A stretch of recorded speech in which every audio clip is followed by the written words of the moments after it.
দিব্য কন্যা 9টি কন্যা দেবহূতির গর্ভে থেকে প্রকট হন আর দশম পুত্র রূপে স্বয়ং কপিল দেব আর সেখানে আবির্ভাব কপিল ভগবান কি জয়। একদিন মাতা দেবহূতি ये कपिल जे देवहूत संवाद ये भागवतेर एकटी अद्वितीय दिव्य संवाद।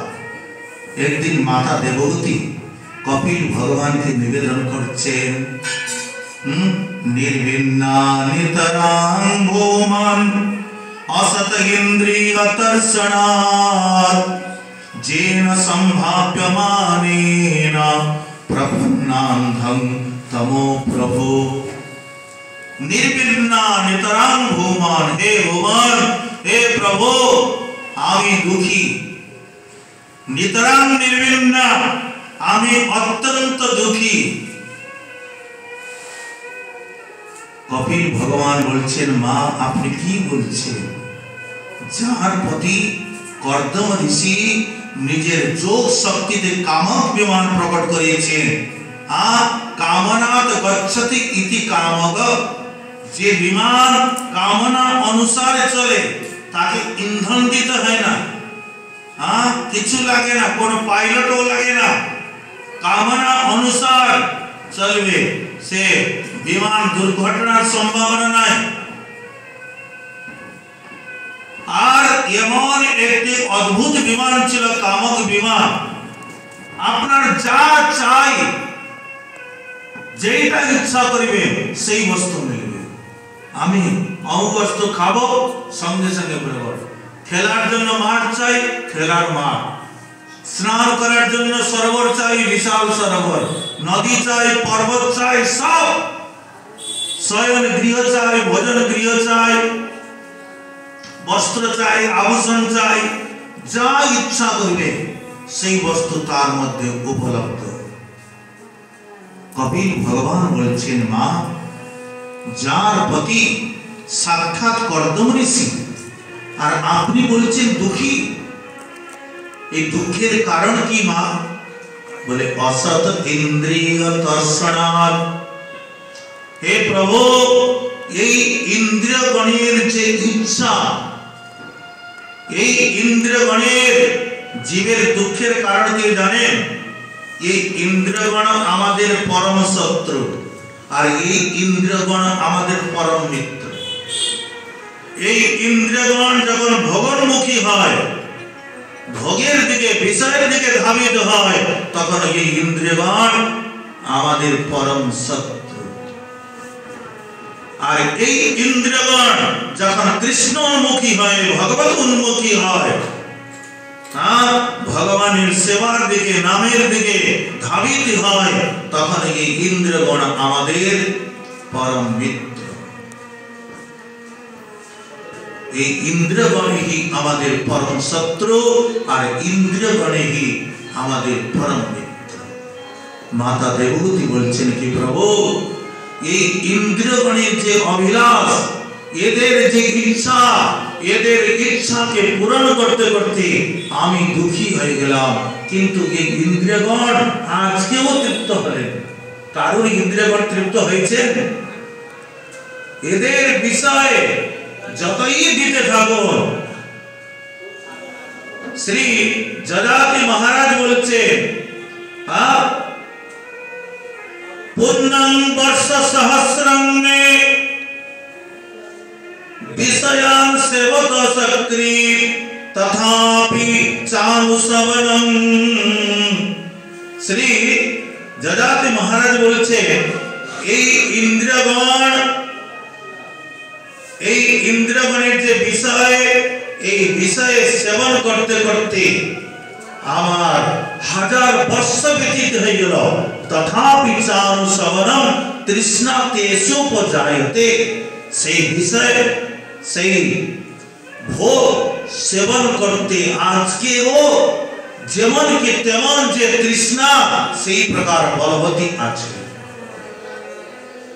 হবিষা কৃষ্ণ বর্তমেন ভূয় এবা বিবর্ততে। যেমন যজ্ঞ কুণ্ডে অগ্নির কুণ্ডে ঘির আহুতি যতই দিতে থাকবেন অগ্নি যেমন শান্ত হয় না, উত্তর উত্তর প্রবল হইতে থাকে, তদ্রূপ এই ইন্দ্রগণের যে বিষয়ে যতই দিতে থাকবেন এরা কখন শান্ত হয় না, উত্তর উত্তর বলবতী হইতে থাকে।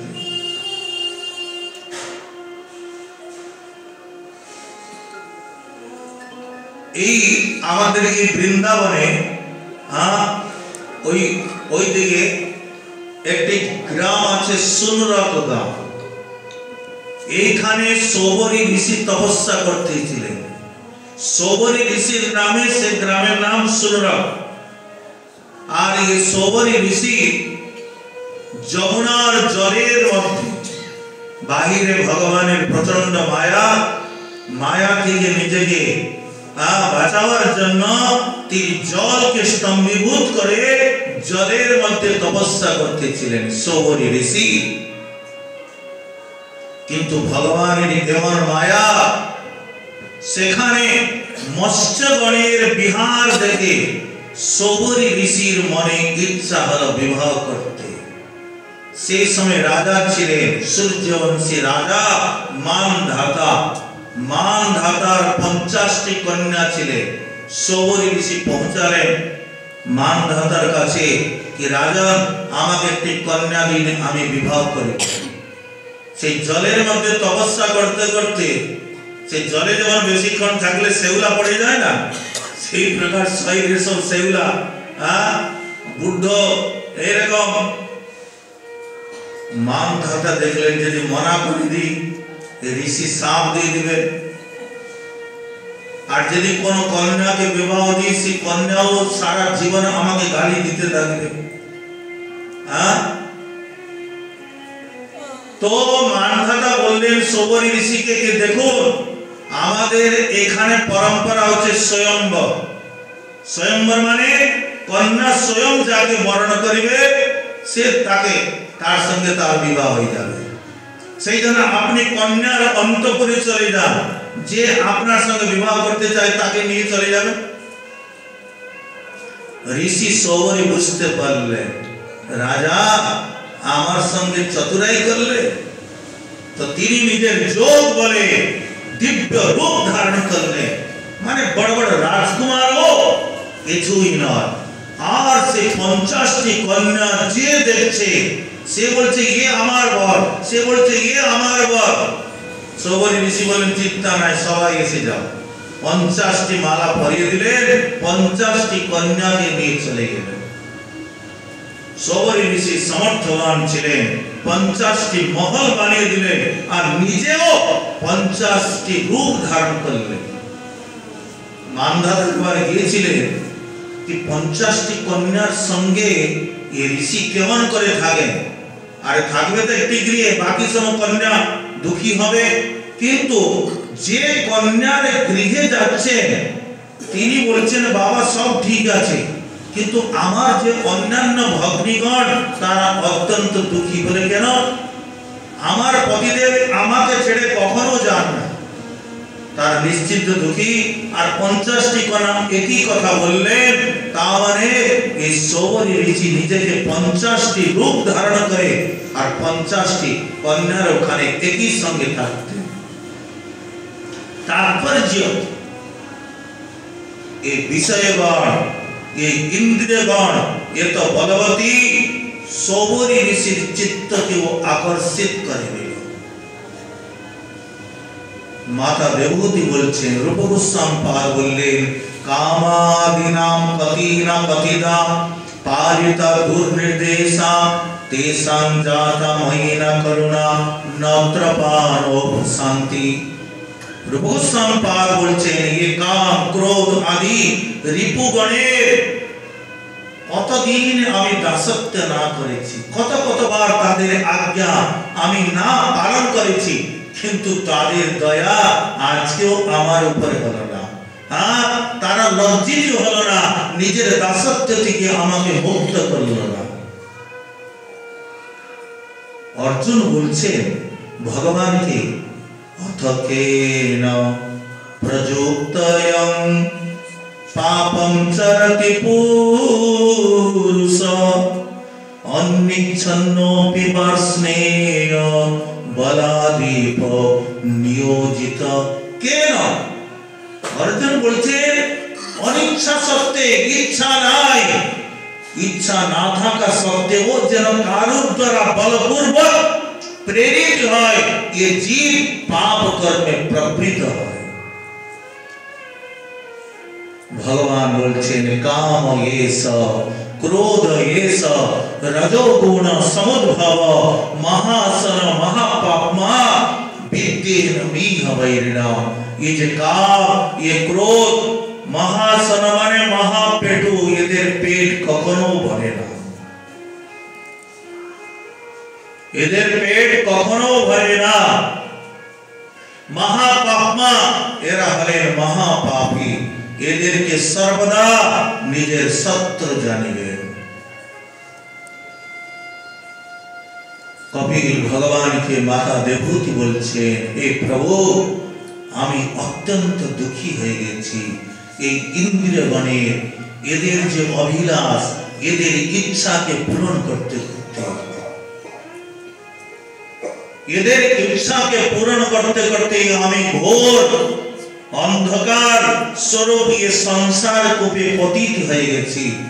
আপনি আপনার ভক্তের যে সংসার বৃক্ষ, সংসারের প্রতি আসক্তিকে কাটার জন্য একটি কুরহানি স্বরূপ, হে প্রভু আমার আসক্তিকে আপনি ছেদন করুন। কপিল ভগবান বলছেন, মাতে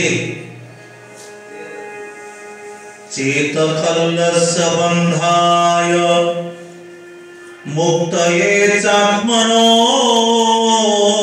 मतम् गुणेषु सक्तबन्धाय रतं वा पुंसि मुक्तये। हे मां, चेत माने मन, ये मन ही बंधनेर कारण और ये मन ही मोक्षेर कारण। चेत खल्लस्य बन्धाय, ये मन ही बंधनेर कारण और मन ही मोक्षेर कारण।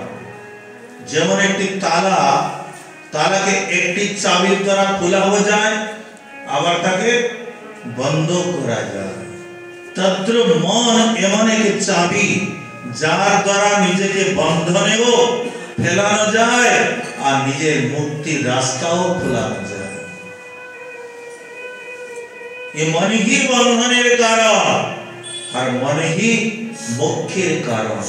गुणेषु सक्तबन्धाय रतं वा पुंसि मुक्तये। गुणेषु विषयेषु, ये मन यदि विषय लगे गেল, ये मन यदि विषय आसक्त तो ये मन बंधनेर कारण। रतं वा पुंसि मुक्तये, और ये मन यदि भगवाने आसक्त হয়ে গেল, सत्संगे लगे গেল, हाँ ये मन तখন मुक्तिर कारण। मन ही बंधनेर कारण और मन ही मोक्षेर कारण। मन संसारे आसक्त, संसारे कत कोनो बस्तुर प्रति आसक्त। मन कोथाय लेगे आछे, कुकुर होक बिड़ाल होक जेकोन होक ना केन, यदि मन सेखाने लेगे आछे तो ताके आसतेई होबे सेखाने। अंते जामति सागति। एक वृद्धा तीर्थराज प्रयागे गंगा स्नान करते पहुंचा, कुंभ मेलाय स्नान करते जेई नेमेছে गंगा स्रोते ভেসে গেল, মৃত্যু হয়ে গেল, মারা গেল। তার যে পরিবার লোক ছিলেন एक ज्योतिष के जिज्ञासा करेছে कि আপনি একটু গণনা করে দেখুন তো আমাদের যে দিদা, ওনার গঙ্গায় মৃত্যু হয়েছে প্রয়াগে, तीर्थराज প্রয়াগে, তিনি মৃত্যু পশ্চাৎ কোথায় গেলেন? স্বর্গে গেলেন, বৈকুণ্ঠে গেলেন, অথবা গোলকে গেলেন? যে সর্বজ্ঞ ছিল জ্যোতিষ গণনা করে বলছে তোমাদের দিদা একটি বিড়াল হয়ে গেছে। বিড়াল কেন হলো? বলে যখন গঙ্গা স্নান করতে যাচ্ছিল মনে মনে ভাবছে, হে ভগবান, দুধ রেখে এসেছি, তাকে ঢাকনা দিতে ভুলে গেলাম, বিড়াল আসে এসে না খেয়ে নেয়। তো সে বিড়ালের চিন্তন করতে করতে অন্তে জামতি, আমাদের চিত্ত কোথায় কোথায় লাগা আছে, মন, নাতি নাতনি, অমুক ঢমক, কুকুর বিড়াল,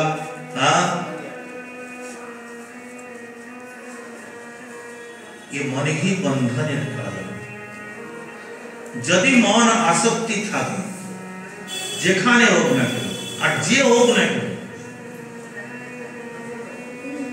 তো তাকে আসতেই হবে। যদি কোথায় মন লাগানো থাকে, ये मन ही बंधনের কারণ, ये मन ही মুখ্যের কারণ। प्रसंगमजरं पास मात्मनो कवयो विदो सएव साधु सुकृतो मोक्ष द्वारमपावृतम्। हे माँ, संसारेर प्रति जे आसक्ति बंधनेर कारण सेव साधु सुकृत, সেই आसक्ति यदि सत्संगे करा হয় मोक्ष द्वारमपावृतम्, সেই আসক্তি যদি সৎসঙ্গে হয়ে যায় তো সে আসক্তি আপনাকে মুক্তির দ্বার পর্যন্ত নিয়ে যাবে।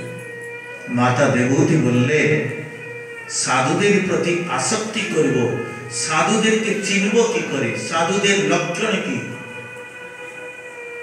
কবির ভগবান বললেন, তিতিক্ষব কারুণিকা শ্রুহিদ সর্বদেহিনাম অজাত শত্রব শান্তা সাধব সাধুভূষণা। সাধুদের লক্ষণ কি? বলে সাধুগণ তিতিক্ষাবান হন। তিতিক্ষব, তিতিক্ষা মানে সহনশীল। ये तितिक्षा, करुणा, दया, এখানে